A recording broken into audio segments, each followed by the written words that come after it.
The night Miss Cecily Barrow mispronounced the Duke of Ashford's title, 34 people laughed. She counted them. Later, alone in the carriage, with her hands still trembling in her lap, she counted every single face that had turned toward her, every open mouth, every raised eyebrow, every gloved hand lifted to conceal a smile that wasn't concealed at all. 34. She would not forget a single one. But the Duke did not laugh. He sat at the head of his magnificent table in his magnificent house, surrounded by the most polished people in England, and he did not so much as smile. He looked at her, just looked. And then, without raising his voice, without moving from his chair, he did something that silenced every one of those 34 people in the span of a single breath. No one spoke of it afterward. That was the strange thing. 34 people witnessed it, and not one of them mentioned it again. Not at supper, not in the carriage's home, not in the drawing rooms the following morning, where everything else about that evening was picked apart with great enthusiasm. Some moments are too sharp to touch. Cecily would spend the next several weeks trying to forget his face in that moment. She would fail, completely and without dignity, every single time. The invitation had arrived on a Tuesday, addressed in careful copperplate to Miss Arabella Barrow, and it had sat on the silver tray in the hallway of Barrow House like a small, cream-colored miracle. Arabella had read it twice, set it down, and said nothing for the remainder of the afternoon. That in itself should have been a warning. Arabella was not a woman who said nothing. Arabella filled rooms with her laugh, with her opinions, with the particular energy of someone who had always understood, instinctively and without effort, exactly where she belonged. When Arabella went quiet, something was wrong. Cecily noticed. She always noticed things about Arabella, the way younger sisters notice everything about older ones, cataloging, comparing, measuring the distance between what they are and what they are supposed to become. She noticed the set of Arabella's shoulders at dinner that evening. She noticed the untouched food on her plate. She noticed that Arabella excused herself early and did not come down again. She did not ask. That was her first mistake. By Thursday, Arabella had a cough. By Friday, the cough had become, according to their father, a complete and utter impossibility. Sir Edmund Barrow delivered this verdict at breakfast, standing at the head of the table with the invitation in one hand and a piece of toast in the other, as though the two were equally important, which, for Sir Edmund, they likely were. "You'll go instead," he said. Cecily looked up from her tea. "I beg your pardon." "The Duke of Ashford's dinner, Saturday evening. Arabella cannot go, so you will." He said it the way he said most things, with the air of a man who had already moved on to the next thought and simply needed the room to catch up. Sir Edmund Barrow was not a cruel man, precisely. He was something harder to name and in many ways harder to bear. A man who loved his daughters in the abstract and managed them in the particular with the same brisk efficiency he applied to his estates and his accounts. Cecily had stopped expecting warmth from him years ago. What she had not stopped expecting, foolishly, was consideration. "I don't know the Duke," she said. "He doesn't know you either. That's hardly the point." "What is the point?" Her father set down the invitation and looked at her for the first time that morning, really looked, the way he occasionally did when she surprised him, which she gathered was not often enough to have become habit. "Lord Pemberton will be there," he said, "and Viscount Carey, and at least 4 other men whose acquaintance it would be very much in this family's interest to cultivate." He picked up his toast again. "You are 23 years old, Cecily. These opportunities do not arrange themselves." She wanted to say several things. She said none of them. Upstairs, she knocked on Arabella's door. "Come in," Arabella said, and her voice was perfectly clear, entirely uncongested, and gave no indication whatsoever of a woman suffering from any ailment more serious than inconvenience. Cecily stepped inside and closed the door behind her. Arabella was sitting at her dressing table, not ill, not resting, but reading a letter from the look of it, though she folded it quickly when she saw Cecily's face. "You're not sick," Cecily said. Arabella met her eyes in the mirror. "No." "Then why?" "Because I am not going to that house." Arabella set the folded letter in her lap and smoothed it once with her palm, a gesture that looked less like tidiness and more like something being held down. "And you shouldn't either, but father won't listen to me so." She turned around on the stool. "Wear the blue dress, not the gray. And for heaven's sake, Cecily, don't let anyone seat you near Lady Fiona Ashworth if you can help it." "Who is Lady Fiona Ashworth?" Arabella looked at her for a long moment. Something moved across her face, not quite pity, not quite guilt, but something in the vicinity of both. "You'll know her when you see her," she said. "Everyone does." Cecily waited for more. More did not come. She wore the blue dress. It was the right color but the wrong season for Ashford Park's drafty corridors, and by the time the carriage arrived and she stepped out into the October evening, she was already cold and already certain that she had made some fundamental error she could not yet identify. The house was enormous. Of course it was. She had known it would be enormous. Everyone knew Ashford Park, even people who had never been within 20 miles of it, but knowing and standing before it were entirely different experiences. The lights blazing from its windows made it look less like a home and more like a statement. A reminder, perhaps, of what certain families had been for 300 years and intended to go on being indefinitely. A footman took her cloak. Another directed her toward the drawing room where the guests were assembling before dinner. She followed the sound of voices, the clink of crystal, the bright, practiced laughter of people who had been doing this long enough that it no longer required effort. She stopped in the doorway. 34 people. She did not count them then, that came later. But she felt them, the way you feel a room that has its own temperature, its own atmosphere, its own set of rules that everyone inside already knows and no one has thought to write down. Silks and satins caught the candlelight. Jewels winked at throats and wrists. Conversations moved in smooth, overlapping currents, each one perfectly calibrated, each one entirely certain of its own importance. And at the far end of the room, standing slightly apart from the rest with a glass he had not touched, and an expression that suggested he found the entire proceedings faintly absurd, was a man she did not need to be introduced to. She knew him the way you know a fact you've carried for years without ever quite examining it.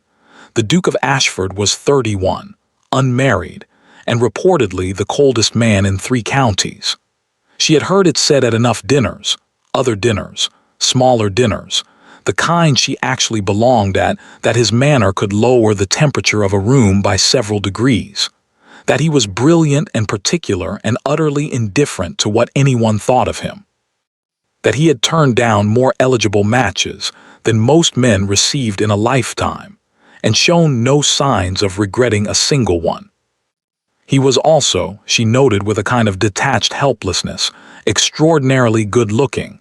This seemed deeply unfair. He did not look at her. She was grateful for that.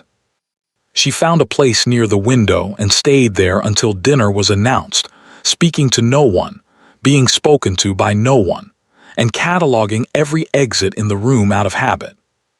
Then the doors to the dining room opened, and a woman in dark green silk turned from across the room, met Cecily's eyes, and smiled the particular smile of someone who has already decided exactly what you are and found it amusing.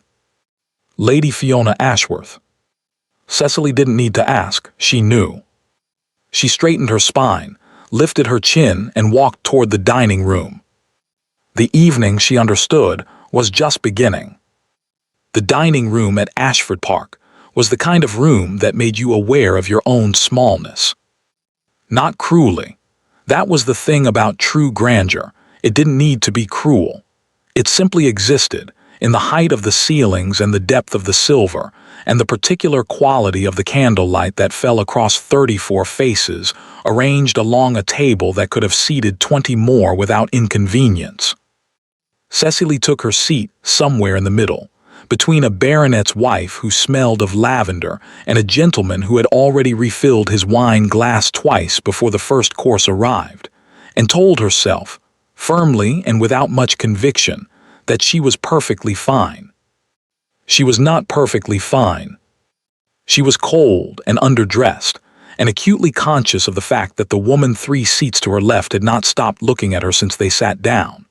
Lady Fiona Ashworth, up close, was even more arresting than she had been across the drawing room, dark-haired, pale-skinned, possessed of the kind of beauty that had clearly been managed and maintained with the same seriousness that other women applied to their finances. She wore her green silk like armor. She wore her smile the same way. Cecily looked away first. She suspected Lady Fiona had never looked away first in her life. The first course came and went. Cecily ate carefully and said little and listened to everything, which had always been her particular skill, the skill of someone who had spent most of her life in rooms where she was not quite the intended audience. The baronet's wife discussed a recent engagement in Somerset. The twice-wine gentleman offered opinions on the hunting season that no one had solicited. Somewhere to Cecily's right, a conversation about continental fashions was becoming unexpectedly heated. The Duke said almost nothing. He sat at the head of the table with the quiet authority of a man who understood that his silence carried more weight than anyone else's words, and he ate his dinner, and occasionally inclined his head at something said near him, and mostly he looked at the middle distance with an expression that Cecily, studying him in the brief, careful glances she allowed herself, could only describe as contained. He was not bored exactly. He was somewhere further than bored, somewhere past it, on the other side of it, in a country that boredom had long since stopped visiting. She had almost convinced herself that he hadn't noticed her at all. Then the second course arrived, and the baronet's wife turned to speak to someone on her other side, and the twice-wine gentleman became absorbed in his plate, and the particular current of noise that had been shielding Cecily shifted, the way currents do, without warning and without apology. And the Duke looked at her. Not a glance, not the polite, sliding acknowledgement that guests exchanged across long tables when conversation required it. He looked at her the way she had caught him looking at the middle distance earlier, with attention, with something deliberate behind it, except now that attention was directed entirely at her, and Cecily felt it the way you feel a change in weather, in your chest, before your mind has caught up. "Miss Barrow," he said.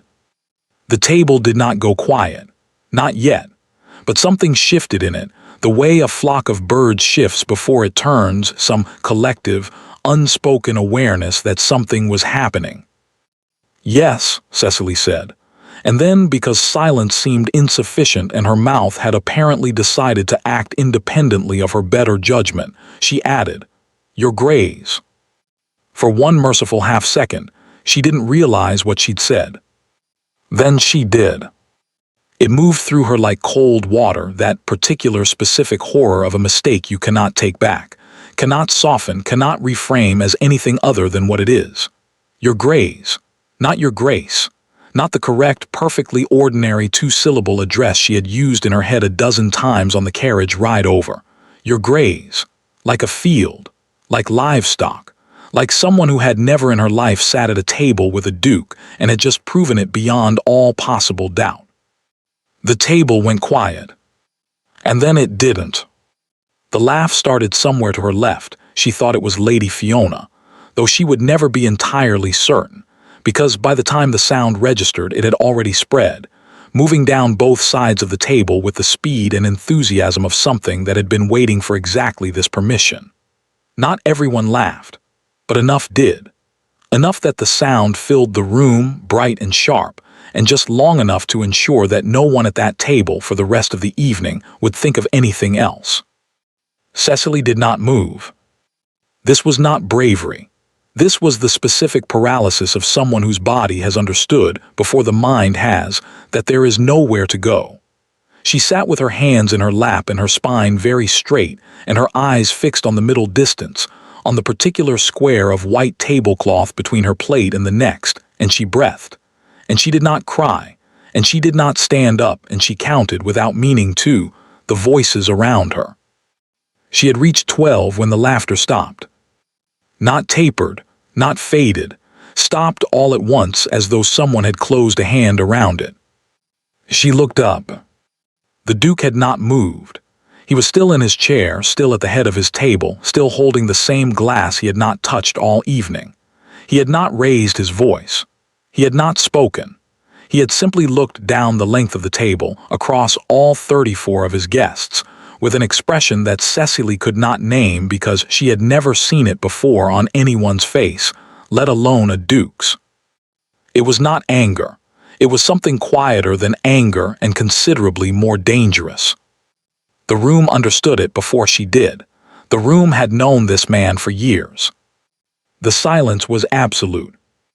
Then he turned to her, only to her, and when he spoke, his voice was perfectly level, perfectly unhurried, and pitched exactly loud enough for every person at that table to hear without effort. "I believe, Miss Barrow," he said, "that is the most honest thing anyone has said at this table in years." No one laughed, no one spoke, no one, as far as Cecily could tell, breathed. She looked at him, he looked at her, and in the space between those two facts, something happened that she would spend a very long time trying to describe to herself with any accuracy. Some small, silent, entirely private thing, like a door opening in a room you didn't know existed. She had no idea what he meant. She suspected, from the expressions around her, that neither did anyone else. But his eyes, when they held hers, were not cold at all. They were, underneath everything, underneath the stillness and the authority and the particular containment of a man who had spent his entire life being watched, almost warm. Then he looked away. The table resumed, carefully, quietly, like a clock being wound again after a long stillness. Conversations restarted. Cutlery moved. The twice-wine gentleman refilled his glass for the third time and said something about the hunting season that no one heard. Cecily looked back down at her plate. Her hands, she noticed, had stopped trembling. She did not count what happened next. She did not need to.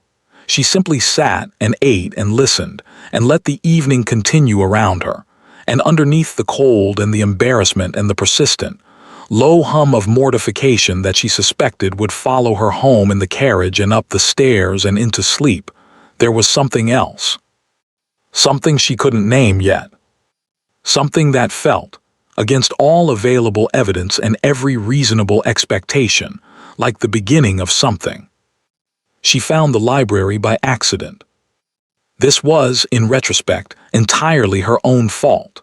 When dinner finally ended, and the guests redistributed themselves between the drawing room and the card tables with the practiced ease of people who had done this 100 times before, Cecily had followed the general current of movement, turned left when she should have turned right, and walked through a door that looked, in the dim corridor light, very much like the one everyone else had used. It was not the same door. She realized this approximately 4 steps in, when the sounds of the party, the laughter, the music someone had begun on the pianoforte, the particular percussion of an evening in full, confident motion, became muffled and then distant, and then gone entirely, replaced by the deep, specific quiet of a room that was used to silence and preferred it. The library at Ashford Park was not a decorative library. Cecily had been in decorative libraries, rooms where books were arranged by color or height and served primarily as evidence of taste rather than reading. This was not that. This was a room that had been lived in, worked in, thought in. The shelves ran floor to ceiling on 3 walls, interrupted only by a fireplace that still held the warmth of a fire recently banked, and the books on those shelves were not arranged for appearance. They were arranged by someone who needed to find things. Some were marked with slips of paper. Some were stacked horizontally on top of the vertical rows, the overflow of a collection that had long since exceeded its original intentions. Cecily stood in the middle of the room and forgot, for a moment, that she was lost. She moved to the nearest shelf without deciding to. Her fingers found the spine of a volume, Natural History, from the look of it, and she was just reading the title when the door opened behind her. She turned. The Duke of Ashford stood in the doorway with his jacket still on, and his cravat slightly loosened, and the expression of a man who had come here for quiet and found, instead, a woman from dinner touching his books. Cecily took her hand off the shelf. "I apologize," she said immediately. "I took the wrong corridor I was looking for." She stopped. She was not entirely sure what she had been looking for. "I'll go." She moved toward the door. He didn't move away from it. Not blocking it, there was room enough to pass. But he didn't step aside either, and something in his stillness made her stop before she reached him. "How did you find it?" he said. She blinked. "I told you I took the wrong." "The library." He glanced past her at the shelves, and something in his expression shifted, loosened, slightly, the way a held breath loosens. Most people who take a wrong turn find the portrait gallery or the music room. They don't find this. "I followed the quiet," Cecily said, before she had considered whether that was a sensible thing to say. He looked at her. "So did I," he said. He came into the room then, and she stayed, and neither of them made a decision about it. It simply happened the way certain things happen in certain rooms, when the rest of the world is on the other side of a door, and the fire is warm, and the hour is late enough that ordinary social mathematics stop applying quite so strictly. He didn't sit. He stood at the shelf across from her and pulled a book without looking at the title and turned it in his hands and said, "You're not from London." "No," Cecily said, "Wiltshire." "You came up for the season."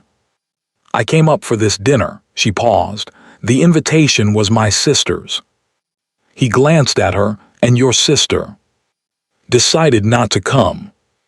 "Wise woman," he said, with a flatness that sounded less like insult and more like honesty, and Cecily looked at him and felt, unexpectedly, the precise sensation of understanding someone. "Is it always like this?" she asked. "Your dinners?" "Always." He set the book back on the shelf. "You learn to manage it." "You didn't look like you were managing it. You looked like you were enduring it." The silence that followed this was the kind that could have gone very badly. Cecily was aware of this. She was also aware that she had said it anyway, and that she did not, upon reflection, entirely regret it. The Duke looked at her for a long moment. "Yes," he said simply, "that's closer." They talked. She could not afterward have said exactly how long. Long enough for the fire to settle once more, and for the sounds from the party to shift from lively to winding down. He asked about Wiltshire, not politely, not to fill space, but because he had apparently spent 3 weeks there some years ago and retained specific opinions about the landscape that he seemed genuinely interested in comparing against hers. She told him about the way the light fell across the downs in October, and the particular stubbornness of the local soil, and a library in the nearest market town that had 17 books on astronomy and nothing at all on agriculture, which struck her as a missed opportunity. He listened the way very few people listened, without preparing his response while she spoke, without glancing toward the door, without the faint performance of attention that most people substituted for the real thing. It was, she thought, the strangest conversation she had ever had, and the most natural. She was reaching for the Natural History volume again when her hand stopped. The book beside it was thin, almost pamphlet thin, and it was shelved slightly out of alignment with its neighbors, as though it had been recently replaced in haste. That was not what stopped her. What stopped her was the small marking on the spine, not a printed title but a handwritten letter in faded ink. B***. She stared at it. "Miss Barrow." She looked up. The Duke was watching her with the particular attention he seemed to apply to things that surprised him. "That book," she said slowly, "the one with the initial." He followed her gaze. Something moved across his face, brief, controlled, but there. Yes. What does the B stand for? A pause, not a long one, but deliberate. It belonged to my father, he said. He marked his personal correspondence that way, letters he considered worth keeping. May I? She stopped herself. I'm sorry, that's not appropriate. No, he said, and then after a moment in a different tone entirely, but take it down. She did. It was not a book. It was a collection of letters, folded and bound with a thin piece of ribbon the color of which had long since faded to something between ivory and gray. The handwriting on the outermost letter was a woman's, careful, considered, and entirely legible. The name on it was not a name she expected. It was her mother's name. She looked up at the Duke. He was watching her with an expression she could not read, not because it was hidden, but because it contained too many things at once.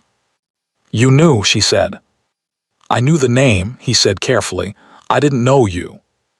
How long have you known the name? Long enough. He exhaled slowly, and for the first time all evening, he looked like something other than a man in complete control of himself. He looked like a man standing at the edge of something he had been approaching for a long time and had not quite prepared himself to reach.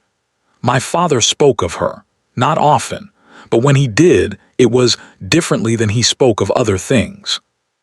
Cecily looked down at the letters in her hands. Her mother had died when she was 11. She had left behind a few dresses, a small portrait, and a habit of saying that kindness cost nothing that Cecily had carried like a borrowed coat ever since. She had not left behind any mention of a duke's father. She had not left behind any explanation for why her name was written in faded ink in a library in Ashford Park. I think, Cecily said slowly, that I need to read these. I think, the Duke said, that you do. She read the outermost letter standing up, by the firelight, with the Duke 3 feet away and not pretending not to watch her. It was short. It was her mother's handwriting. She recognized it from old birthday notes kept in a box under her bed at home, and it was addressed to a man she now understood had spent years keeping this particular piece of paper. Her mother had refused a proposal. She had done it gently, carefully, with the full weight of a woman who understood what she was refusing and had chosen to refuse it anyway. And at the end of the letter, in the last paragraph, in handwriting that pressed slightly harder into the page as though the words required more force to commit to. If I am ever so fortunate as to have a daughter, I pray she finds her way into the world more gracefully than I have managed. And if the world is unkind to her, as it so often is to women who do not know to make themselves smaller, I hope she finds somewhere someone who sees what I see when I look at her. Not what she lacks, what she carries. Cecily folded the letter. She did not cry. She was aware distantly that she wanted to and that she would later in the carriage in the particular privacy of motion and darkness, but not here, not now. She looked at the Duke. He was watching her with an expression she could read now, clearly and without difficulty, because she had stopped trying to classify it and simply let it be what it was. He was sorry, and he was glad she was here, both things at once without contradiction. She sounds, he said quietly, like someone worth knowing. She was, Cecily said. The clock on the mantelpiece struck 11. From somewhere far away, on the other side of several walls and a long corridor and a life she was no longer entirely certain she understood, the sounds of the party had gone almost completely quiet. Cecily set the letters carefully back in the collection and replaced the binding ribbon with hands that were steadier than she felt. She set the thin volume back on the shelf, slightly out of alignment, the way she had found it. She smoothed her skirt. I should return, she said. Yes, he said. She walked to the door. She stopped with her hand on the frame. Your Grace, she said correctly, this time precisely and without hesitation. She heard something that might, in a different man, have been the beginning of a laugh. Miss Barrow, he said. She went back to the party. She did not look back, but she carried the warmth of the library with her all the way down the corridor, all the way through the bright, crowded drawing room, all the way out into the cold October night. She did not count anything on the carriage ride home. She simply sat and thought, and held her hands still in her lap, and looked at the dark fields passing beyond the window. Her mother, she thought, her mother had been here first. London talked. This was not surprising. London always talked. It was the city's primary occupation, practiced with greater dedication and considerably more creativity than anything else its inhabitants nominally did for a living. What surprised Cecily, when she returned to Barrow House the following morning and found her father already at his desk with 3 separate calling cards arranged in front of him like evidence, was the speed of it. Less than 12 hours, that was all it had taken. Lord Pemberton's secretary came by at 9, her father said, without looking up. Viscount Carey sent a note, and Lady Harcastle, do you know Lady Harcastle, has apparently told 3 people that the Duke of Ashford spoke to you at dinner. He said spoke to you the way other men might say discovered gold on the property, with a specific, barely contained excitement that had nothing to do with her and everything to do with what she represented at this particular moment: possibility, movement, the faint, intoxicating scent of upward trajectory. Cecily sat down across from him and folded her hands and said nothing. Well, her father said. He was courteous, she said. The dinner was long. Sir Edmund looked up for the first time. He studied her face with the brief, practiced assessment of a man who had spent 30 years reading contracts, and whatever he found there seemed to satisfy him, because he nodded once and looked back down at his cards. We'll accept Harcastle's invitation for Friday, he said, and you'll need a new dress. Cecily thought about her mother's handwriting, about firelight on old paper, about a man at the head of a table who had looked at 34 laughing people and quietly taken them apart. Of course, she said. She did not see the Duke for 9 days. In those 9 days, she attended 2 teas, 1 musicale, and a card evening at the Harcastles, that ran until midnight and produced, as far as Cecily could determine, nothing of any value to anyone except the hostess, who collected social debts the way other women collected porcelain. She wore the new dress her father ordered, pale gold, which was not her color and which she suspected had been chosen by someone who had never actually looked at her. And she smiled, and she was introduced, and she answered questions about Wiltshire with the patient, abbreviated version she had developed for people who asked about it but did not particularly want to know. She was, in other words, doing exactly what was required of her, and she was doing it with the specific, private knowledge of a woman who is performing adequately while thinking about something else entirely. Lady Fiona Ashworth was at all of it. Every tea, every musicale, every card evening. Cecily began to wonder if the woman slept, or whether she simply moved from event to event in her dark silk dresses, collecting information and distributing it with the efficiency of a postal service that had decided to specialize exclusively in damage. She smiled at Cecily each time, the same smile as at the dinner, bright, precise, measuring. Cecily smiled back. She was becoming very good at smiling back. On the 8th day, at a tea she had not wanted to attend, Cecily heard her own name from behind a closed door. She had stepped out of the drawing room to find a quieter corner, a habit, her particular survival mechanism in crowded spaces, and had settled herself near a window at the end of a short corridor when the door to her left opened briefly, then half closed, and 2 voices carried through the gap with the unguarded ease of women who believed themselves alone. The first voice she didn't know. The second she did. Nobody really, Lady Fiona was saying. The father is a baronet, which is something, but the family circumstances are. A small pause, a sound of dismissal, complicated. She seems quiet, said the first voice. She is quiet. That's the strategy, isn't it? Stand still and let the curiosity do the work. A brief, elegant laugh. The mispronunciation was an accident, obviously, but she's made quite a lot of it. The innocent country girl. The Duke has always had a weakness for novelty. Is that what it is? It's what it always is with him. Something catches his attention, he looks at it for a week, and then it sits on a shelf with everything else he's grown tired of. The voice shifted, slightly lower, slightly more deliberate. But there are other complications. Her mother, you know. What about her mother? There was a story, years ago.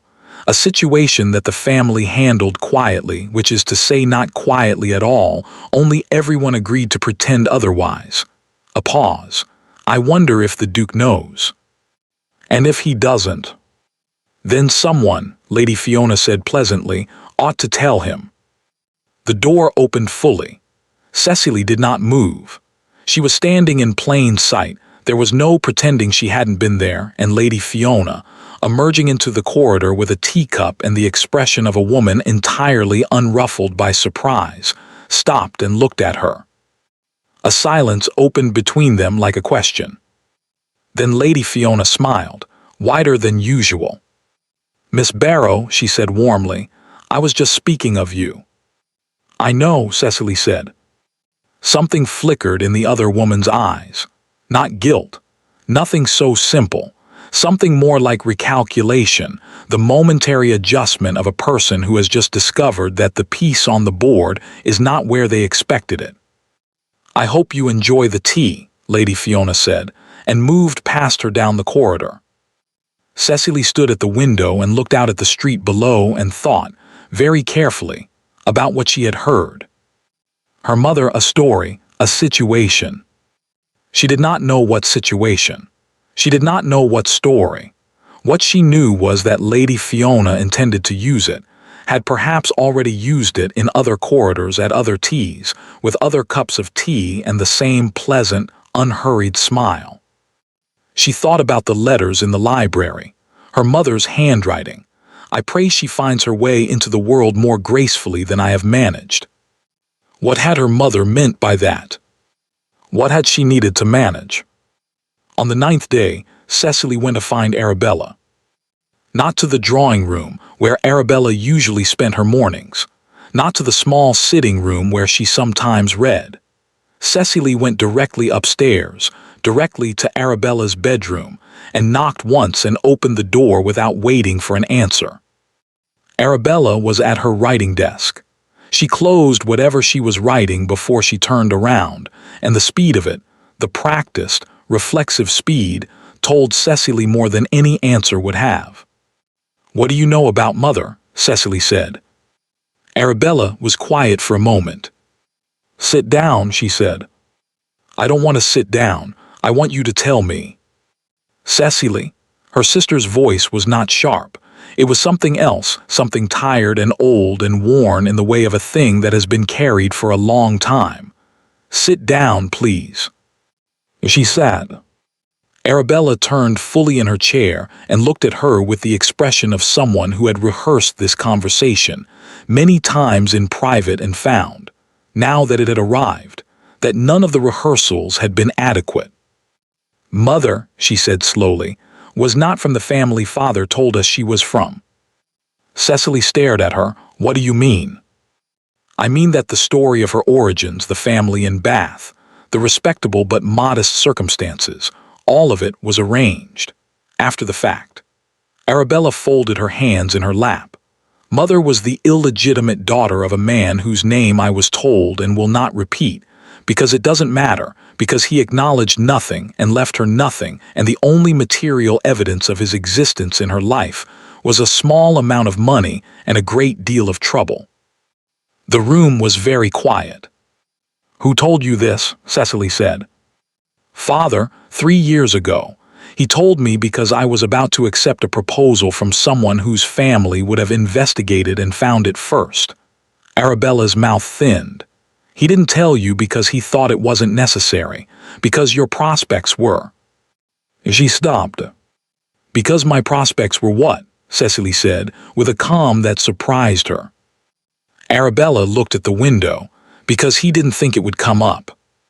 The particular cruelty of this, not intended, which made it in some ways worse, settled over Cecily slowly, the way cold settles when you have been standing in it long enough to stop feeling it directly and begin feeling only its effects. Her father had not told her because he had not expected her to need to know, because no one would investigate, because no one would look closely enough at Cecily Barrow of Wiltshire to find anything worth worrying about. Until now. Until a duke had silenced a room with a look, and spoken to her afterward in a library for 2 hours, and the whole of London had apparently decided this was interesting. Lady Fiona Ashworth knows, Cecily said. Arabella went very still. How? I don't know, but she does. Cecily stood up. She smoothed her skirt with both hands slowly, the way she had seen her mother do it, that gesture inherited without knowing, carried forward without understanding. She's going to tell him. Cecily, I need to think. She went to the window. Below, the street was going about its ordinary business, carriages, pedestrians, the grey London sky pressing down on all of it with patient indifference. She thought about the Duke's face in the library, the way he had said take it down about the letters, the way he had listened. She thought about what happened to women in her position when the stories about them reached the right ears before they could offer any account of themselves. She had watched it happen to others. She knew exactly how it went.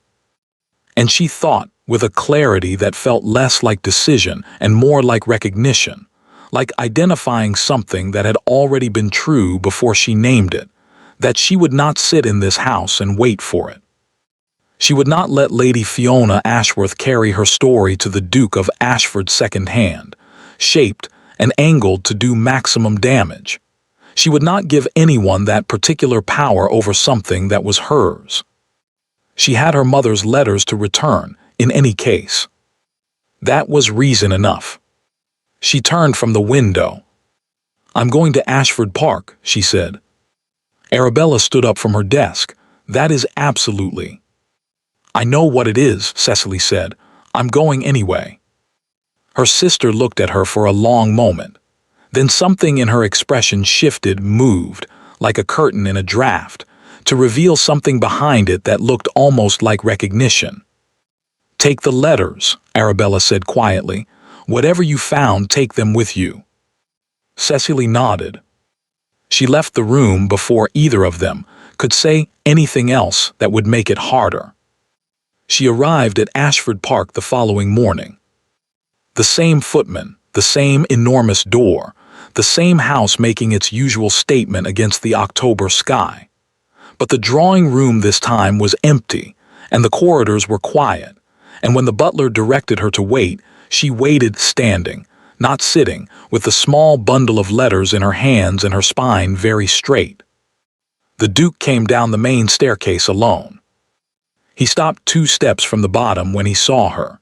Something moved across his face quickly, surprise, and something behind surprise that he controlled before it became readable. Miss Barrow, he said, I wasn't expecting. I know, she said. I need to speak with you before someone else does. A pause. He descended the last 2 steps. Then come in, he said. She told him everything. Not the arranged version, not the careful, managed account she might have prepared if she had been someone else, someone more practiced at this. She told him what Arabella had told her, and what she had overheard in the corridor, and what she had understood from her mother's letter in his library. All of it, plainly, in the order it had happened, without softening and without drama. He listened. He did not interrupt. When she finished, the room was quiet for long enough that she became aware of the clock on the mantelpiece again, marking time with the same patient indifference as the London sky. Lady Fiona, he said finally, has been a guest in this house many times. I know, Cecily said. She has also, he said, with a flatness that contained considerably more feeling than flatness usually did. Said a great many things in a great many corridors over the years that I have been informed of afterward, and wished I had been informed of sooner. Cecily looked at him. The question, he continued, is not what she knows or what she intends to do with it. Your mother's origins are not, he stopped, chose his next words with the care of a man who understood their weight. They are not a scandal, they are a circumstance, one that a great many people in this country share and a great many more pretend they do not. That is not how it will be presented, Cecily said.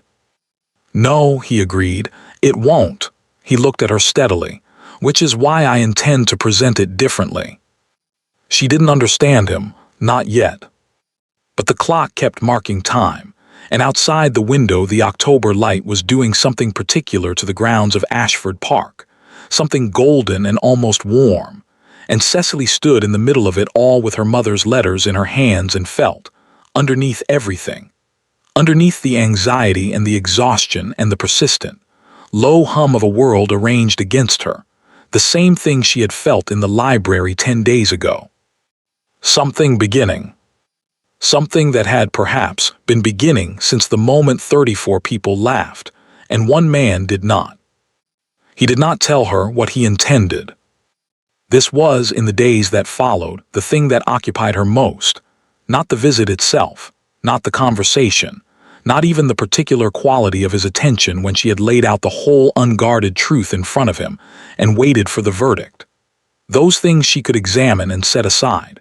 What she could not set aside was the moment he had said, I intend to present it differently, and then looked at her with an expression that closed like a door, gently but completely, and offered nothing further. She had not asked. She had not known how to ask, how to frame a question that was really several questions at once, layered over each other like the pages of her mother's letters. What did he intend? What did asterisk differently asterisk mean in his language, in his world? And underneath both of those, the question she could not quite bring herself to the surface of. Why? Why did it matter to him at all? She had returned to Barrow House in the early afternoon, and Arabella had met her in the hallway with a look that asked everything without saying anything. And Cecily had said only, I told him, and gone upstairs and sat on the edge of her bed for a long time with her hands in her lap, and the feeling of a woman who has done something irreversible and cannot yet determine whether it was brave or simply reckless. Both possibly. In her experience, those were often the same thing. 3 days passed. She attended the things she was required to attend. She wore the appropriate dresses. She answered questions about Wiltshire. Lady Fiona was at 2 of the 3 events, a morning call and a dinner at the Percivals. And each time she smiled at Cecily with the specific warmth of a woman who knows something and is enjoying the knowing of it. And each time Cecily smiled back with the specific warmth of a woman who has decided to stop being frightened and has not yet worked out what to be instead. On the morning of the 4th day, a letter arrived. Not for her father. She knew this because she was coming down the stairs when it was delivered, and she saw the seal before the butler carried it to the study, dark blue wax, pressed with a mark she recognized from the library at Ashford Park. She stood on the 3rd step from the bottom and watched the study door close and told herself that it meant nothing, that dukes wrote to baronets about all manner of things, that there were 1,000 possible explanations that had nothing to do with her. She went to breakfast. She ate nothing. She drank 2 cups of tea and stared at the window and listened to the study door. 40 minutes later, her father called her in. Sir Edmund Barrow was standing when she entered, which was unusual. He was a man who conducted most of his business sitting down, in the manner of someone who had learned long ago that the ability to remain seated projected authority more reliably than standing. The fact that he was on his feet told her, before he said a word, that whatever the letter contained had moved him out of his habitual stillness. He looked at her for a moment. "Sit down," he said. She sat. He picked up the letter from his desk. He did not read from it. He held it, the way people hold things they have already read several times, and looked at her over the top of it. "The Duke of Ashford," he said carefully, has written to me." Cecily said nothing. "He writes that he has become acquainted with your circumstances." Her father paused on this word, turned it over, set it down. "He writes that certain information has recently come to light regarding your mother's family, and that he wishes me to know that this information, in his assessment, reflects no discredit whatsoever on this family or on you personally." The study was very quiet. "He further writes," her father continued, in the tone of a man reading a map of terrain he has never visited and cannot entirely account for, "that he considers the matter closed, and that should anyone choose to present it otherwise in company, he will consider it a direct misrepresentation of facts and will address it accordingly." He set the letter down. "He signs it Ashford." Cecily looked at her father's face. She had learned to read it over 23 years, its specific vocabularies of approval and dismissal, and the vast, unremarked middle territory he occupied most of the time. What she saw there now was something she could not immediately classify. Not happiness precisely, something more complicated, the expression of a man recalibrating. "Did you know," he said slowly, "that he would do this?" "No," she said truthfully. "Did you speak to him?" A pause. "Yes." "About your mother?" "Yes." Her father sat down. He picked up the letter again and set it down again and drummed 2 fingers once on the desk, which was his particular signal of thinking rather than deciding. "He doesn't do this," he said finally. "Men like Ashford do not write letters like this. Not for," he stopped himself. "Not for women like me," Cecily said. He had the grace to look uncomfortable. "That is not what I said." "It's what you meant." He looked at her, really looked, the way he had at breakfast after the dinner, the way he occasionally did when she surprised him. And then, in the manner of a man who has been presented with evidence that contradicts a long-standing assumption and is not yet ready to abandon the assumption but can no longer entirely ignore the evidence, he said, "What happened at that dinner, Cecily?" She thought about the library, the firelight, her mother's handwriting pressing harder into the page for the final paragraph, the clock striking 11 and neither of them having noticed until it did. "He was courteous," she said. "The dinner was long." Her father looked at her for another moment. Then he nodded once and picked up the letter and placed it in the left-hand drawer of his desk where he kept things he intended to return to. Cecily excused herself and went upstairs. She was in her room, sitting at the window with no particular purpose, when Arabella came in without knocking, which meant Arabella had heard, which meant the letter had traveled through the house faster than Cecily had. "He wrote to father," Arabella said. "Yes." "Ashford wrote to father about mother's family." "Yes." Arabella stood in the middle of the room and looked at her sister with an expression that contained, in roughly equal measure, astonishment and something that might have been the beginning of alarm. "Cecily," she said, "do you understand what that means?" "He was being decent," Cecily said. "He knew Lady Fiona intended." "He was not being decent." Arabella's voice was not sharp. It was urgent, which was different and rarer. Decent men send a word through a mutual acquaintance. Decent men mention it quietly at a club and let it circulate. They do not write directly to a woman's father. She paused. "Not unless they intend something." The word, intend asterisk, landed in the room between them and stayed there. Cecily looked at the window. The October light was doing its particular thing again, golden, almost warm, the kind of afternoon light that felt like a conversation about something else. "He hasn't said anything," Cecily said. "To me, he hasn't." "Of course he hasn't. He wrote to father first, which is precisely the point."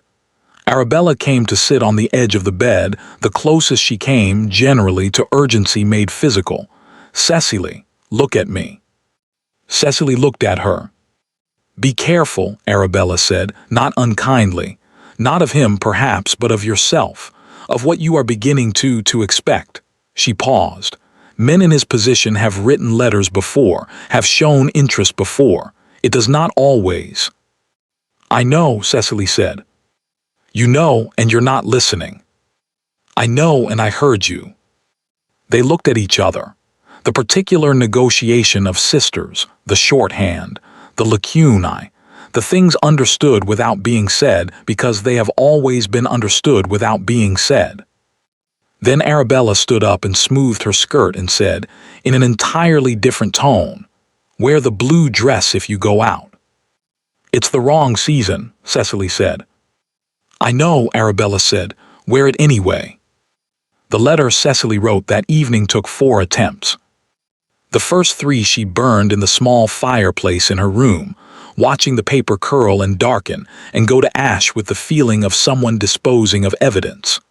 Not because they were wrong exactly, because they were too much too direct, or not direct enough, or direct in the wrong direction, aimed at the wrong target within the same general territory. The 4th she wrote quickly, before she could read it back and lose her nerve. She thanked him. She told him what the letter had meant to her father, which was to say what it had meant to the household, which was to say what it had meant to her, without saying that last part explicitly. She told him that she had been thinking about the library. She told him, and this was the sentence that had taken 3 drafts and a cold cup of tea to arrive at, that she did not know what he intended, but that she was grateful for the letter and for the dinner, and for the particular quality of his attention, which she had found, in her experience, entirely uncommon. She sealed it before she could revise it. She gave it to the footman in the morning before she had fully dressed, which was either decisive or unhinged, and she did not allow herself to think about it again until the afternoon, when a reply arrived. It was short. Miss Barrow, I am glad the letter served its purpose. I find I am disinclined to let certain things go unaddressed when I have the means to address them. You asked what I intend. I intend to call on you Thursday if you will permit it. I intend to bring nothing with me except myself, which I am aware is a considerable imposition. I have been thinking about the library also. Ashford. Cecily read it twice. Then she put it in the left-hand drawer of her own writing desk, where she kept things she intended to return to, and she sat for a long time at the window in the October light, and felt something she had been very carefully not feeling for the better part of 2 weeks. She felt hopeful. It arrived without permission, the way hope usually does sideways, through an unguarded moment, wearing the ordinary face of a short letter and a Thursday. She recognized it the way you recognize something you have met before in a different form. That particular warmth below the ribs, that particular quality of attention the future suddenly acquires when it contains something worth looking toward. She knew all the reasons it was too early. She catalogued them, as was her habit, the difference in their positions, the speed of things, the fact that a letter and a conversation and a silenced room did not constitute, in any reasonable accounting, a foundation. She knew that Arabella was right, that careful was the appropriate posture, that women in her circumstances had been here before, and found the view from this particular altitude did not always survive the descent. She knew all of this. She was hopeful anyway. Thursday came the way days come when you have been watching for them, both too slowly and suddenly all at once, so that, when the knocker sounded at 2:30, she had somehow been both preparing for it for days and entirely unready. He came alone. No secretary, no attendant, none of the social machinery that accompanied men of his position on formal calls. He wore a coat that was good without being ceremonial, and he carried nothing as promised. And when she came into the drawing room where her father had somewhat unnecessarily installed himself with a newspaper he was not reading, the Duke of Ashford stood up from his chair and looked at her with the same expression she had first seen in the library. Attention, deliberate, unguarded just slightly at the edges. Her father stayed for 20 minutes and then remembered something urgent in the study, with the specific, unconvincing haste of a man who has decided to be tactful. They were alone. The fire was warm. The drawing room was smaller than the library at Ashford Park, but contained, at present, the same quality of quiet. "I have been thinking," the Duke said, "about what you said when you came to see me."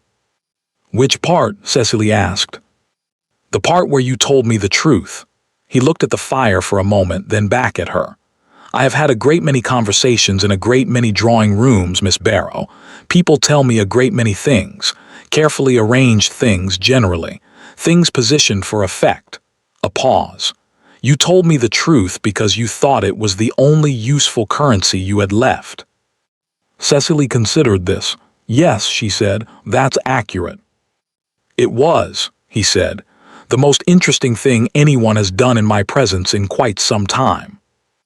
"That is either a compliment," she said, "or an indictment of your social calendar." "Both," he said, "unquestionably both." She looked at him, this strange, contained man who had silenced a room with a look and written a letter to her father about her dead mother's origins, and come to her drawing room on a Thursday with nothing but himself, as promised. "Why does it matter to you?" she said. "Genuinely, I would like to know." He was quiet for a moment. The fire settled. Outside, a carriage passed. "My mother died when I was 7, he said. "My father spent the remainder of his life in this particular variety of management, of being the Duke of Ashford, which is a performance, Miss Barrow, whatever anyone tells you, a very long, very demanding performance." He paused. "He was good at it, but I watched him for 20 years be good at it, and I watched what it cost, and I decided at some point that I would rather be honest about the cost than pretend it didn't exist." He looked at her. "Most people find that uncomfortable." "I find it," Cecily said carefully, "recognizable." Something shifted in his face. That loosening again, the one she had first seen in the library, when she had said she followed the quiet and he had said asterisk, "So did I, asterisk." "Yes," he said, "I thought you might." They talked for an hour and a half. Her father did not reappear. The fire burned low and was not replenished, and the light in the drawing room shifted from afternoon to early evening without either of them marking the moment it changed. When he finally stood to leave, he paused at the door, the same pause she had made in the library, hand on the frame, something unfinished in the air. "Miss Barrow," he said, "there is an event at Harcastle's on Saturday. I expect it will be very long and largely unnecessary." He looked at her steadily. "I would find it considerably less so if you were there." Cecily thought about Lady Fiona, about corridors and closed doors and smiles worn like armor, about her mother's handwriting pressing hard into old paper. "I expect I'll be there," she said. "My father is very fond of the Harcastles." "Good," he said. He left. Cecily stood in the cooling drawing room and looked at the door he had closed behind him and felt the warmth below the ribs again. Warmer now, more certain, no longer entirely without permission. She did not tell herself to be careful. She was going to be careful. She was also going to be hopeful. She was, she decided, entirely capable of both at once. Her mother, she thought, had managed it. She could too. The Harcastle drawing room on a Saturday evening held, by Cecily's count, 41 people. She counted them out of habit now. It had become, since the Duke's dinner, a kind of private ritual, the first thing she did upon entering a room, before she removed her cloak, before she located the fire or the nearest exit or the face of anyone she recognized. 41 people, arranged across 3 interconnected rooms that Lady Harcastle had opened for the occasion with the satisfied air of a woman deploying resources she had been saving for exactly this purpose. It was, by any measure, a significant gathering, the kind that would be discussed afterward in the particular, obsessive detail that London applied to evenings that had produced something worth discussing. Cecily understood this before she had been inside 10 minutes. She understood it from the specific quality of attention in the room, the way conversations paused fractionally when certain people entered, The way eyes moved and then moved away with a little too much deliberateness. The way the whole gathering seemed to be waiting, with varying degrees of patience, for something to happen. She found a place near the windows. Lady Fiona was already there. Not near the windows, near the center of the room, which was where Lady Fiona always positioned herself, the natural habitat of a woman who understood that the center of a room was a strategic location, rather than simply a geographic one. She was in dark red tonight, which suited her in the manner of a color that has been chosen with full knowledge of what it does. And she was speaking to a small cluster of women with the particular animated confidence of someone delivering information they have been holding in reserve. Cecily watched her for a moment, then she looked away. The Duke was not there yet. This was not surprising. Men like Ashford arrived when they arrived, and rooms rearranged themselves accordingly. What was surprising was how acutely she was aware of his absence, how the room had a different texture without him in it, how she had become, in the space of 2 weeks and a Thursday afternoon, someone who noticed the specific quality of a room that did not contain a particular person. This was new. She examined it the way she examined most new things carefully, without judgment, turning it over to find its edges. Then the doors opened, and he came in, and the room did what rooms did when the Duke of Ashford entered them. He saw her immediately. She was certain of this, though he gave no visible indication of it, simply moved through the greetings and the handshakes and the various obligations of arrival with his usual contained authority, and found his way, by degrees, toward the windows. "Miss Barrow," he said. "Your Grace," she said, correctly, precisely, the 2 syllables landing exactly where they were meant to. Something in his eyes. "You've been practicing." "Relentlessly," she said. He almost smiled. She was becoming familiar with almost the specific geography of his face in the territory just before an expression fully arrived. She was beginning to find it more interesting than the expressions themselves. They spoke for a few minutes quietly about nothing of consequence, in the manner of 2 people who have already said the consequential things and find that ordinary conversation has become, as a result, considerably more comfortable. He asked about her week. She asked about his. He mentioned, briefly, a matter with his estate manager in Wiltshire that had required 3 letters and produced no resolution, and she offered an observation about Wiltshire estate managers in general that made him set down his glass and look at her. "How do you know that?" he said. "My father's estate," she said. "I managed the correspondence for 2 years while he was in poor health." "You managed the correspondence?" "Someone had to." He picked up his glass again. "Of course," he said, in the tone of a man making a private note. She became aware, gradually as these minutes passed, of a shift in the room around them. Not dramatic, not the way the room at his dinner had shifted, all at once, like a held breath released. This was slower, a reorientation, the specific collective adjustment of 41 people recalibrating their understanding of something they thought they already understood. She and the Duke standing at the window, talking, for rather a long time. She became aware, also, of Lady Fiona. The dark red dress had moved. It was no longer at the center of the room. It was closer now, not close enough to be obvious, but close enough, angled in the particular way of a person who is listening without appearing to listen, and had arranged themselves with enough care that the arrangement looked accidental. Cecily did not look at her directly. Neither did the Duke. But something shifted in his posture, almost imperceptible, the kind of shift you would miss if you didn't know what you were looking for, and Cecily understood that he was aware of her too. Had been, probably, since he walked in. Then Lady Harcastle appeared at Lady Fiona's elbow and said something that made the cluster nearby laugh, and someone else joined them, and the conversation expanded, and Cecily thought perhaps she had imagined the listening, the angling, the the too deliberate casualness of the positioning. She had not imagined it. She knew she hadn't. But she let herself half believe it for another quarter of an hour, because the alternative required a vigilance she was tired of maintaining. It was Lady Hardcastle herself who ended that particular mercy.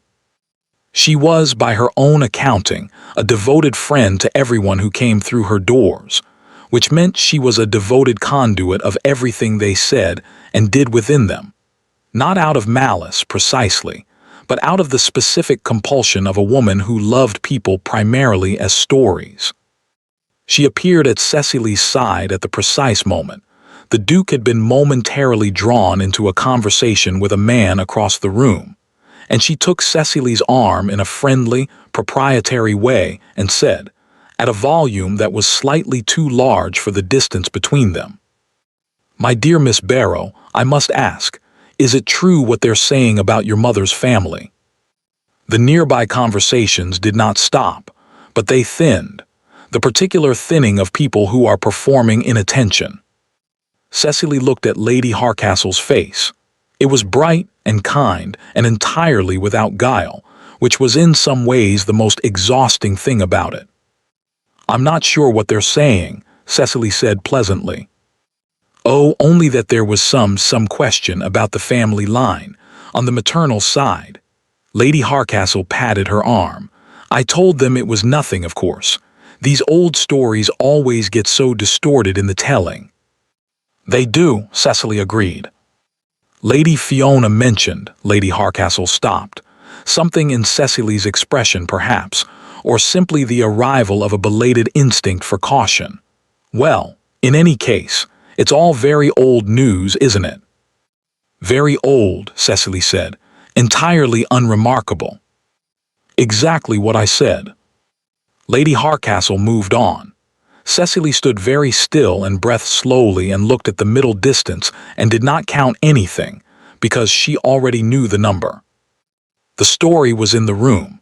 Lady Fiona had put it there, not in one conversation, not loudly, but in the way that was most effective and hardest to counter, quietly, in pieces, in the guise of concern or confusion or old news that wasn't really news. By morning it would be in 3 other drawing rooms.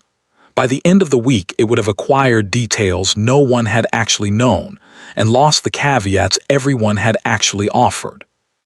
She knew how this went. She had watched it happen to other women. She had simply never been the subject of it before. She was deciding, carefully, quietly, with the specific calm of someone who has moved past the stage of being frightened and arrived at the stage of being resolved, what to do next, when she became aware that the room had changed again. Not gradually this time. All at once. She looked up. The Duke was standing in the center of the room. He had moved there while she was looking at the middle distance, had excused himself from his conversation and positioned himself with a directness that was, she would later think, very characteristic of him. No maneuvering, no indirection. He simply stood where everyone could see him, which was the center, and he waited until the room came to him, which it did, because rooms always did. The conversations around her thinned again, then stopped. He spoke clearly, and without raising his voice, in the manner of a man who had never needed to raise his voice to be heard. "I believe," he said, "there has been some conversation this evening regarding Miss Barrow's family." The room was completely silent. Cecily did not move. "I would like to address it directly," he continued, "since it appears to be circulating indirectly, which is a method I find both inefficient and unkind." He looked around the room with an expression that was entirely calm and somehow, underneath the calm, very serious indeed. "Miss Barrow's mother was a woman of considerable character. I know this because my own father knew her, and my father was not a man who used that word carelessly." A pause, precisely timed. "The circumstances of her birth are not a scandal. They are a circumstance, one that speaks to the world's occasional cruelty and not at all to the family's merit." Another pause. "I consider the matter closed. I suspect most of you will too." He did not look at Lady Fiona. He did not need to. The room understood. 41 people stood in the Harcastle drawing room and understood, without being told explicitly, several things simultaneously. That the Duke of Ashford had chosen a side, that Lady Fiona Ashworth's particular campaign had been identified and declined, and that the woman standing alone by the windows in the blue dress was not who they had thought she was, or rather, was exactly who they had thought she was. Only the ledger on which she was being assessed had just been rewritten by the only person in the room whose pen carried sufficient weight. Cecily looked at him across the crowded, silent room. He looked back at her. Just for a moment, just long enough. Then someone near the pianoforte began to play something, and the room exhaled, and 41 people remembered themselves and their conversations and the necessity of appearing as though the last 2 minutes had been perfectly ordinary. Lady Fiona set down her glass and left the room. Cecily noticed this only peripherally. She was still looking at the place where the Duke had been standing before he turned back to his conversation, and she was thinking about her mother's letter, about the paragraph written with extra force, as though the words required more effort to commit to. About I hope she finds someone who sees not what she lacks, but what she carries. She looked down at her hands. They were not trembling. They had not, she realized, trembled once all evening. She did not speak to him again that night. He was occupied, and she was occupied, and the room between them was full of people navigating their own recalibrations, their own quiet adjustments to the new information they had been given. She accepted 2 glasses of wine and 3 conversations she did not particularly want, and 1 very earnest apology from Lady Harcastle, delivered in a whisper, that she accepted with more grace than it deserved. When she collected her cloak to leave, a footman stopped her with a folded note. She opened it in the carriage. Miss Barrow, I told you I intended to present it differently. I find I am not in general a patient man. There are, however, exceptions. Thursday, if you are willing. Ashford. Cecily folded the note and held it in both hands in the dark of the carriage and looked at the city passing beyond the window, lit and moving and entirely indifferent, and felt the warmth below the ribs again, wider now, less tentative, taking up space it had not previously occupied. Thursday, she thought. She was willing. She was, if she was being entirely honest with herself, considerably more than willing. She was, underneath the careful and the hopeful and the practical accounting of a woman who had been managing things alone for long enough to know the cost of miscalculation. She was, at the deepest and least offended part of herself, completely certain. She had been certain, she suspected, since the night 34 people laughed and 1 man did not. She simply hadn't had the courage to call it by its name until now. She looked out at the dark London streets and called it by its name. Then she put the note very carefully into her coat pocket, next to her heart, which was the least practical and most honest place she could think of to put it. The proposal came from nowhere. That was the thing about it, the thing Cecily would return to later, when she was trying to understand the sequence of events, and where exactly the ground had shifted beneath her feet without her noticing. It came from nowhere, which is to say it came from her father's study on a Wednesday morning, 3 days before the Thursday she had been holding in her chest like a quiet, private flame, and it arrived with the specific, efficient finality of something that had been arranged before she had any opportunity to be consulted about whether she wished it arranged at all. Sir Edmund called her in at 10 o'clock. He was sitting this time, which told her less than his standing had, and he had the expression he wore when he had made a decision, and was now engaged in the secondary task of presenting it in a way that would encounter the minimum possible resistance. Sir William Graves has made an offer, he said, for your hand. Cecily looked at him. Sir William Graves was 53 years old. She had met him twice, once at a dinner in September, once at the Harcastle's musicale, where he had sat beside her and talked about his late wife's rose garden for 40 minutes with a thoroughness that suggested the roses had been the primary love of the marriage. He was not unkind. He was not unintelligent. He was 53 and wealthy and in possession of a considerable estate in Shropshire, and he had looked at Cecily at the musicale with an expression she had noted and immediately filed under things to think about later, and then forgotten, because she had been thinking about other things. She thought about them now.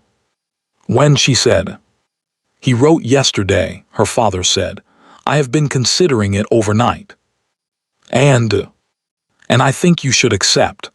He said it directly, which she gave him credit for. He had always been direct, even when what he was being direct about was unwelcome. "Cecily, you are 23, Sir William is 53. Established. His estate is sound, his income is considerable, and he is, by all accounts, a decent man." Her father looked at her. Decent men in sound financial circumstances do not present themselves indefinitely. "No," she agreed, "they don't." "The Ashford matter," he stopped, started again more carefully. "Whatever the Duke's intentions may be, they have not been formally expressed, and until they are formally expressed, they are not real," she said. He had the grace to look uncomfortable again. "I was going to say uncertain." Cecily looked at the window. The October light was flat today, gray and non-committal, the kind of light that didn't do anything particular and didn't apologize for it. "How long do I have?" she said. Sir William would like an answer by the end of the week. 3 days. Thursday was in 3 days. She thought about the note in her coat pocket, Thursday, "if you are willing," and about what willing meant in the context of a man who had not formally expressed his intentions to anyone with the standing to receive them, which was to say her father, which was to say anyone who could make those intentions real in the particular, binding way that the world required them to be real before they counted as anything other than private warmth carried in coat pockets and hoping. She thought about Arabella's voice, "Be careful, not of him perhaps, but of yourself." She thought about her mother's letter, "I hope she finds someone who sees not what she lacks but what she carries." She thought about Sir William Graves and a rose garden in Shropshire and 40 years of a life, arranged around the practical and the sound and the certain. "I'll think about it," she said. Her father nodded. He had expected resistance, she could see, had braced for it, the way he braced for Arabella's arguments, with patience and prepared counterpositions. Her quiet agreement disarmed him more effectively than any argument would have. She went upstairs. She sat at her writing desk for a long time and did not write anything. She went to Arabella. Arabella listened to all of it without interrupting, which was unusual enough to be its own kind of message. She sat in her chair by the window with her hands in her lap and her face very still, and when Cecily finished, she was quiet for a moment. "What do you want?" Arabella said.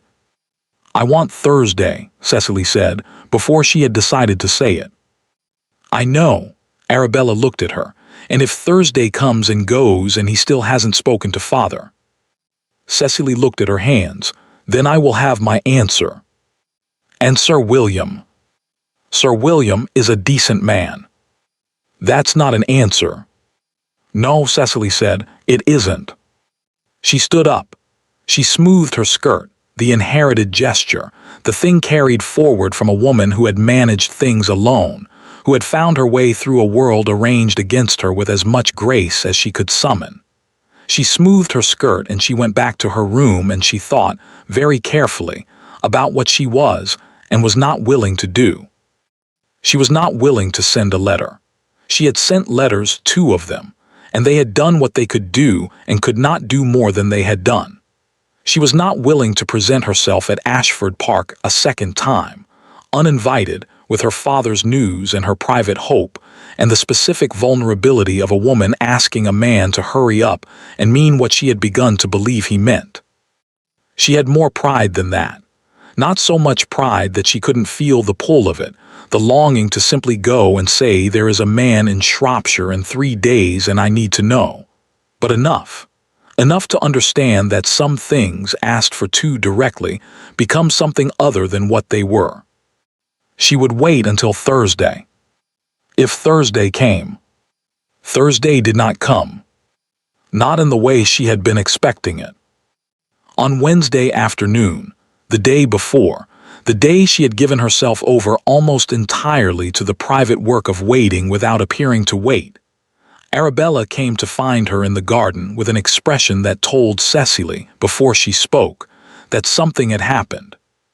"Father received a visit this morning," Arabella said, "while you were out." Cecily went still. "Who?" "Lord Pemberton." Arabella paused, acting, apparently, on behalf of Sir William, to inquire whether father had communicated the offer to you and whether a response might be expected before the week was out. "He sent an intermediary," Cecily said flatly. "He did. To accelerate the timeline." "Yes." She looked at the garden. It was a small, ordinary London garden. A few late roses, a stone path, a wall with ivy that had been allowed to do as it liked for long enough that reversing it was no longer a realistic proposition. "Father told him I was considering it," Arabella said. "He also told him that you," she stopped. "He told him that you were likely to accept." The cold came not gradually this time, all at once. "He said that," Cecily said. "He believes it," Arabella said carefully. "He believes it because he believes Ashford's intentions are uncertain and Sir William's are not, and in his accounting uncertain is the same as absent." A pause. "I think he is not entirely wrong." "I think," Cecily said, "that I need to go inside." She went inside. She went upstairs. She closed her bedroom door and stood in the middle of the room and breathed, slowly and deliberately, in the manner of a woman who has decided that she is not going to be afraid and is going to be angry instead, which is both more useful and considerably easier to maintain. She was angry at her father for deciding before she had answered. She was angry at Sir William for sending a man with a clock. She was angry at Lady Fiona, distantly, for the original sin of the corridor conversation that had set the board for all of this. And she was angry more quietly, more privately, and with a precision that was its own kind of information, at herself, for waiting, for holding a note in a coat pocket like a woman in a story who did not understand that stories required more than warmth to resolve themselves, for believing that Thursday was a promise when it was only an intention, and intentions, however sincerely held, did not arrange themselves into anything solid without someone doing the arranging. She sat down at her writing desk. She picked up a pen. She put it down again. She thought about what she would write and understood, clearly and without self-pity, that there was nothing she could write that would be better than silence. Either he would come Thursday or he wouldn't. Either the intention was real or it wasn't. A letter would change nothing about which of those was true. It would only reveal to him and to herself that she had not quite managed to be as certain as she had felt on the carriage ride home from the Harcastles. She was not willing to reveal that. She put on the blue dress. She went downstairs and told her father she was going to call on Lady Harcastle, which was not true, and she went out into the grey London afternoon, and she walked, which she did when she needed to think without her thoughts folding back on themselves, and she thought about nothing in particular and everything at once and arrived, 40 minutes later, at the determination that she was going to do something she had not planned to do. She was going to say yes to Sir William. Not today, not this afternoon, but by the end of the week, if Thursday came and went without anything that changed the arithmetic she had been doing since Wednesday morning. She was going to say yes because she was 23 and she was sensible, and she was not going to sit in a house waiting for a man who had given her warmth and attention and 2 carefully written notes, and had not, in any of these things, said the word that would have made the arithmetic unnecessary. She was going to be practical. She walked home in the gray light, and she was very, very practical all the way up the stairs and through dinner and into the evening. And she was still being practical at 9:30 when the knocker sounded at the front door, and the butler appeared in the doorway of the sitting room where she was reading a book she had not been reading and said, "The Duke of Ashford, miss, he asks if you are at home." The book stayed open in her lap. She looked at the butler. "I am at home," she said, after a moment. After the moment it took to choose between the practical and the something else that had never entirely stopped being what it was. "Very good, miss." She stood up. She smoothed her skirt. He was in the hallway, which was where the butler had left him, had not presumed to install him in the drawing room without permission, which told her that he had arrived too suddenly for the ordinary machinery of the house to engage, that he had come without sending word ahead, without the careful social scaffolding that men in his position generally required and expected. He had simply come. He looked, she thought, like a man who had arrived somewhere after moving quickly and had not entirely caught up with himself yet. His coat was good. His cravat was straight. But there was something in the set of his shoulders, some slight displacement of the usual containment, that was not entirely usual. She came to the bottom of the stairs and stopped. He looked at her. "I heard," he said, "that Sir William Graves has made an offer." The hallway was quiet. Somewhere in the back of the house, ordinary domestic sounds, a door, a murmur, the distant percussion of an evening continuing without awareness of itself. "Yes," she said. "And that your father expects you to accept." "My father," she said carefully, "expects a great many things." He looked at her for a long moment. There was something working in his face, that quality she had seen in the library, the quality of a man who has been in complete control of himself for a very long time and is making a deliberate choice about how much of that control to set aside. "I should have spoken to him sooner," he said. He stopped. "I was being careful, which is, I am aware, a quality you do not need me to model for you." Something shifted in his expression. "I was afraid of moving too quickly and having you think I had not considered it, that I had not," he paused, "that I had not understood what I was asking." Cecily looked at him. "And do you," she said, "understand what you're asking?" "I am asking," he said, "for Thursday, and all the Thursdays after it. I am asking to speak to your father tonight, if he's in, about something considerably more specific than the letter I sent him about your mother." He held her gaze steadily, with the same quality of attention he had brought to every conversation they had ever had, the kind that did not prepare its response while the other person spoke, that did not look toward the door. "I am asking, Miss Barrow, whether you would consider being the Duchess of Ashford, with full knowledge that I am, as you have observed on at least 2 occasions, better at enduring things than enjoying them, and that I have a great deal of opinions about Wiltshire estate management, and that the last time I gave a dinner 34 people were unpleasant to someone I had not yet met, and would spend the following 3 weeks thinking about constantly." The hallway was very quiet. "3 weeks," she said. "At least," he said, "possibly longer, I lost count." She looked at him, this strange, contained, almost smiling man standing in her father's hallway on a Wednesday evening with his coat slightly askew, and his intentions finally formal and present and real.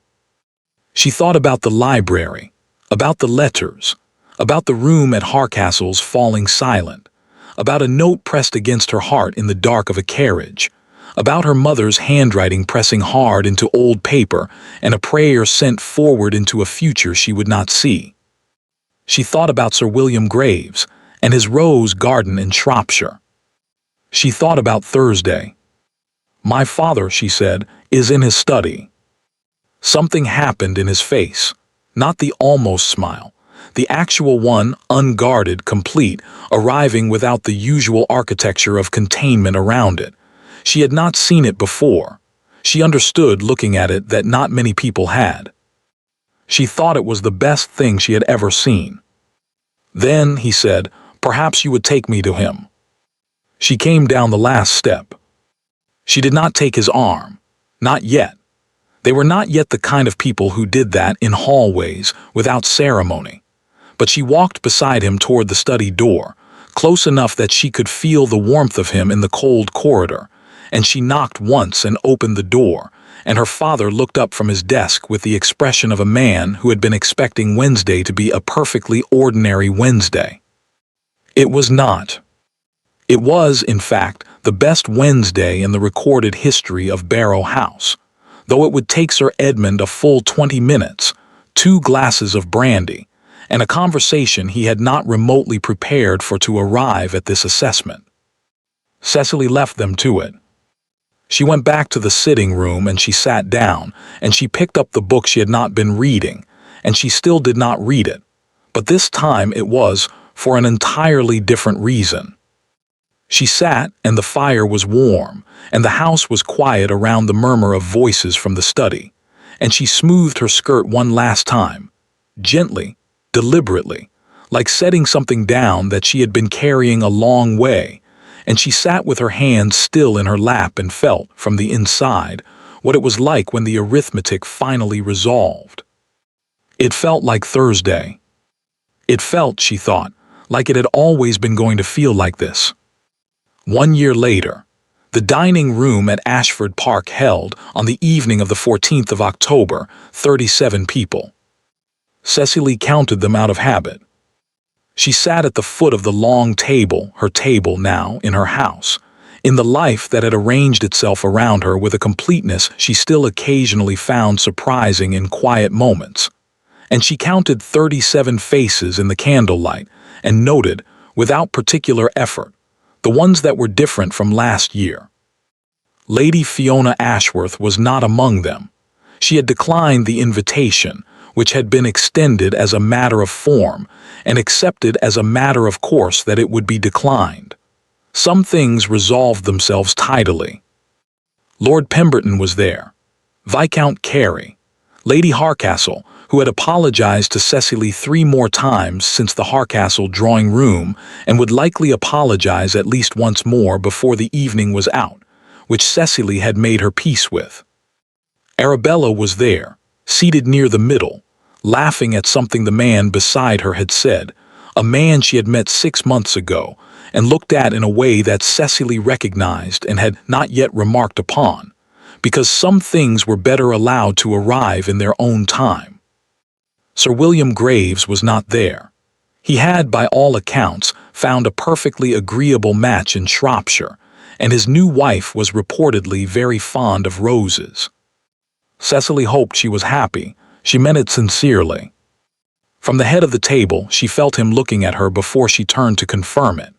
This had become, over the course of a year, one of the more reliable facts of her life. The specific awareness of his attention, the way it landed differently than anyone else's, the way it had always landed differently from the very first evening, across 34 laughing faces and a silence that had changed everything. She turned. He was looking at her. He did not look away. He held her gaze with the expression she had catalogued and returned to more times than she could count, the one that was warm, underneath everything, and unguarded at the edges, and entirely, specifically hers. She raised her glass very slightly. He inclined his head. At the far end of the table, someone was speaking to a new guest, a young woman recently arrived from the country, seated near the middle, looking at the grandeur around her with wide eyes and very straight posture, and the expression of someone trying extremely hard not to appear as overwhelmed as she was. Cecily watched her for a moment. She knew that expression. She had worn it herself in this very room, at this very table, 1 year ago tonight, the night she had followed the wrong corridor and found the right library, and said your grace to the most important person in the room, and heard 34 people make a sound she would never entirely forget. She caught the young woman's eye across the table. She smiled, not the practiced smile, not the one she had developed for rooms that required managing, The real one.